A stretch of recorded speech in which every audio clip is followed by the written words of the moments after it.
नमस्कार, आपका स्वागत है न्यूज 18 के खास कार्यक्रम चुनावी थाली में।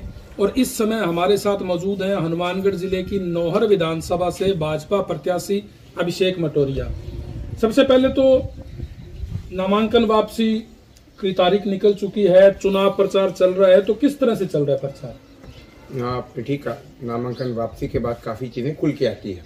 कहीं भी किसी ने कोई बागी पर्चा भरा हो, निर्दलीय के रूप में भरा हो या कहीं और पार्टी में गया हो, तो नामांकन के वापसी के बाद चुनाव खुल के आता है। तो मैं ये कहूँगा कि इससे हमें कोई लंबा चौड़ा फर्क इसलिए नहीं पड़ा क्योंकि हमारे यहाँ किसी बागी ने पर्चा नहीं भरा। जितने भी हमारे प्रत्याशी थे हम लोग सब एक साथ हैं और प्रचार खुल के हो रहे हैं। 2018 में भी भाजपा ने आपको टिकट दी थी और उस समय जितने भी आपने जो विकास कार्य करवाए उसके बकायदा एक पंपलेट आपने छापा था और पूरा बंटवाया भी था, प्रचार किया था, फिर भी आप चुनाव हार गए, क्या कारण है? हाँ, आपने ठीक कहा। हमने 5 साल में खूब रिकॉर्ड तोड़ विकास करे, बिजली, पानी, शिक्षा, चिकित्सा, पेयजल हर क्षेत्र में कराए और खूब करोड़ों के विकास कार्य करे। 500-600 करोड़ से ऊपर के विकास कार्य नौर की जनता को समर्पित किए। पर कुछ एक इश्यूज थे, जैसे कि हमारी एक साथी चुनाव मैदान में उतर गए, वो लगभग 12-13 हज़ार वोट लेके चले गए। आप भाजपा के सबसे युवा विधायक भी रहे हैं, तो राजनीति में युवाओं की क्या भूमिका देखते हैं? ये मेरा सौभाग्य है कि भारतीय जनता पार्टी ने, नौर की जनता ने एक युवा इंसान को इस लायक समझा कि नौर की विधानसभा से जिताकर जयपुर में विधानसभा की सीढ़ियों तक भेजा और उस पवित्र स्थान पे भेजा। मैं मानता हूं कि युवाओं का स्थान राजनीति में खूब बहुत बड़ा स्कोप है। ये बात ठीक है आपकी, थोड़ा सा वैक्यूम जरूर है क्योंकि अभी डॉक्टर्स, इंजीनियर्स, एक्टिंग लाइन और अलग अलग क्षेत्र में युवा जाना चाहते हैं। लेकिन मेरी अपील है युवाओं से कि इस फील्ड में भी आए, अपना दायित्व समझे, अपनी जिम्मेवारी समझे और युवाओं भी इस ओर आकर्षित हो। ऐसे काम राजनीतिक लोग हम सब मिलकर करेंगे, छाप छोड़ेंगे, तो युवा भी राजनीति में एक अपनी अलग पहचान बनाएगा। आप 2 बार विधायक भी रहे हैं, तो क्या ऐसे मुद्दे हैं नौहर विधानसभा के जो आपने अपने कार्यकाल में करवाए या ऐसे कोई मुद्दे हैं जो पूरे नहीं हो सके, और अभी क्या ऐसे इशू हैं जो आपकी प्राथमिकता में है? जहां तक मुद्दों का सवाल है, चकबंदी का कार्य काफी हद तक हम पूरा करके गए थे, थोड़ा शेष रह गया था हमसे, वो इस सरकार ने पूरा नहीं किया, उसको हम पूरा करने का काम करेंगे। एक नशे की प्रवृत्ति इन 3-4-5 सालों में जितनी बढ़ी है, मैं मतलब विशेष रूप से आपके मीडिया के माध्यम से बताऊंगा, जो ये नशा बढ़ा है, खासतौर से ये चिट्टे की जिसकी हम बात करते हैं, जो पैर पसार रहा है, जो नस्लें खराब कर रहा है, इसके ऊपर अंकुश लगाने के लिए हमारा पूरा फोकस रहेगा। जल जीवन मिशन की दुर्दशा बिगड़ी है, उसको सुधार करने का हम लोग काम करेंगे। कानून और चिकित्सा व्यवस्था में काफ़ी चीज़ें कांग्रेस सरकार अधूरी छोड़ गई, उनको पूरा करने का काम करेंगे। बहुत सारी ऐसी घोषणाएं हैं जो धरातल पे नहीं है। नौर चाहे सीवरेज की हो, चाहे खाड़ों की हो, नहर के लिए 20 करोड़ देने की बात की, लेकिन अभी तक डीपीआर तैयार नहीं हुई, तो उस 20 करोड़ की राशि का कोई उपयोग नहीं। बहुत सारी ऐसी घोषणाएं होंगी जिनको हम धरातल पे उतारेंगे और जो अधूरे काम थे सिंचाई के, पेयजल के, शिक्षा, चिकित्सा के, रोड के, वो हम पूरा करने का काम करेंगे। नौहर को जिला बनाने की मांग, ये भी काफी समय से एक बड़ा मुद्दा है। देखिए, नौर को जिला बनाने की मांग लंबे समय से चल रही है। हमारे टाइम कोई जिला नहीं बना था। अफसोस की बात यह नहीं है कि नौर को क्यों छोड़ा गया, अफसोस की बात, ज्यादा अफसोस की बात यह है कि 1, 2, 3 जिले बनते तो समझ में आता। 19 पहले और 3-4 जिले बाद में 22-23 जिले बनने पर भी नौर को आप अगर वंचित रख रहे हो, ये ज्यादा दुखदायी है, ये ज्यादा अफसोसजनक है। अगर 1, 2, 3 जिले बनते राजू भाई तो समझ में आता कि हमने कोटपुतली बना दिया या हमने कोई फलाना जिला बना दिया या कोई और जिला बना दिया। 19 पहले और 3-4 बाद में 23 जिले, आधे से ज्यादा राजस्थान दोबारा बन गया, फिर आप नौर को वंचित रख रहे हो, ये ज्यादा पीड़ाजनक है, ये ज्यादा दुखदायी है। एक बड़ा मुद्दा ये भी है कि जो असिंचित गांव है वह सिंचाई सुविधा पहुंचाने की मांग काफी समय से है। इसको लेके कांग्रेस सरकार ने भी कहा था मगर मांग पूरी नहीं हुई, क्या प्रयास रहेंगे? हमारे समय में भी हमने प्रयास किए थे, इसमें हमें सफलता नहीं मिली, ये स्वीकार करने में हमें कोई परहेज नहीं, लेकिन हमने उस बात को स्वीकार किया, जनता के समक्ष जाकर ये कहा कि हमने अन्य मुद्दों में सफलता हासिल करी पर असिंचित क्षेत्र को हम सिंचाई से नहीं जोड़ पाए। इन लोगों ने उस समय धरना प्रदर्शन किया, उनका हक था। इन्होंने वादा किया हम मुख्यमंत्री को बुला के घोषणा करेंगे। मुख्यमंत्री जी पूरे हनुमानगढ़ जिले में 3 बार आते हैं और चौथी बार प्रोग्राम कैंसिल होते हैं, उसमें भी नौर का नाम नहीं। शुरू में जब टिकट वितरण हुआ तो कुछ भाजपा के जो दावेदार थे टिकट के, उन्होंने बागी होने की बात कही थी, मगर बाद में कोई बागी नहीं हुआ। तो ये आला कमान का प्रभाव था या आपकी स्वीकार्यता इस क्षेत्र में थी या आपका जलवा?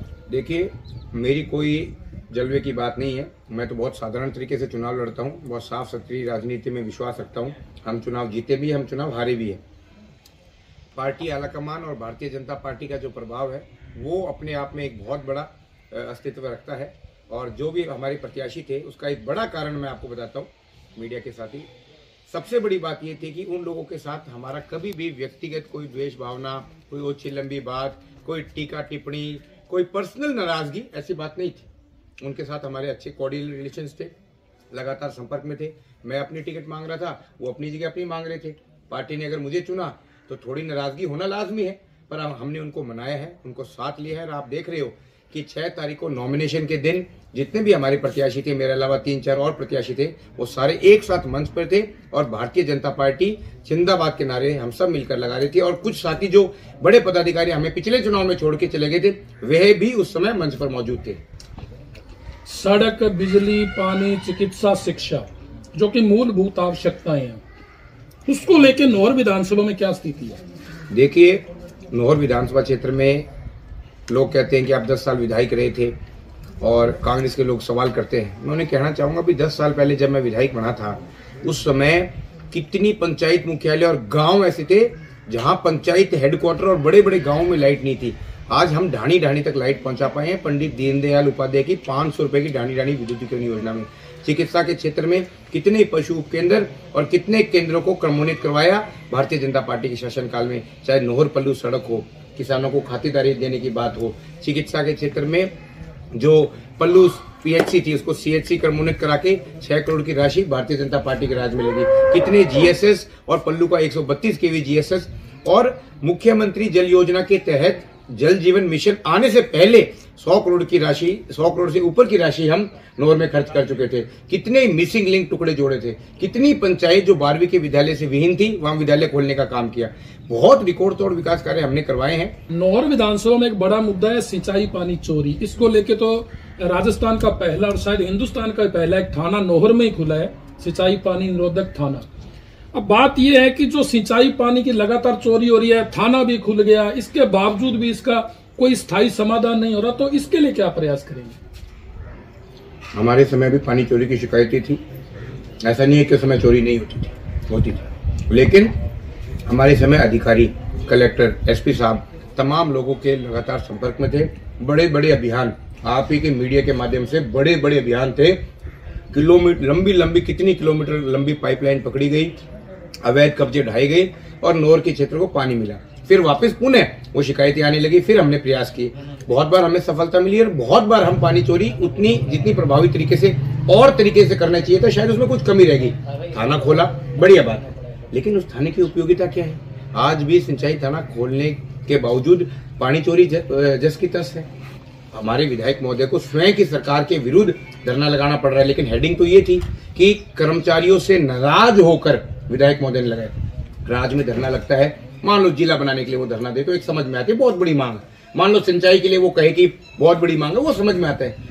एक बार की पानी चोरी को रोकने के लिए वो धरना लगाते हैं और उस चीज को मुद्दा बनाने, मैं समझता हूँ वो ताकत नहीं, वो कमजोरी है।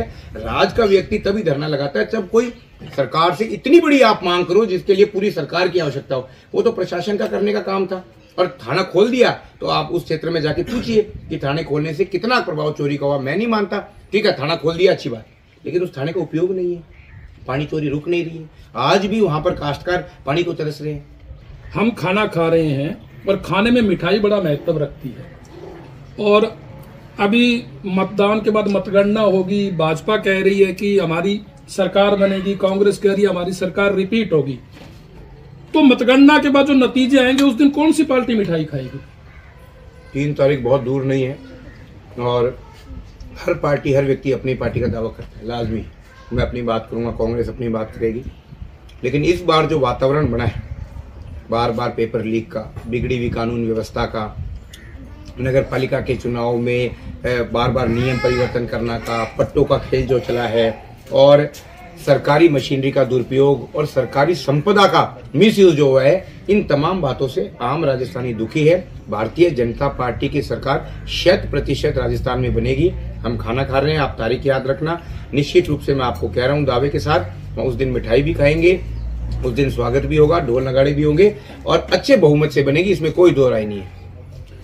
ये थे नौहर से भाजपा प्रत्याशी अभिषेक मटोरिया, जो पूर्व विधायक भी हैं, और इनका ये कहना है कि नौहर के अंदर नशा एक बड़ी समस्या है, सिंचाई पानी एक बड़ी समस्या है, और 3 तारीख को जो नतीजे आएंगे, इनका कहना है कि निश्चित रूप से राजस्थान में भाजपा की सरकार बनेगी।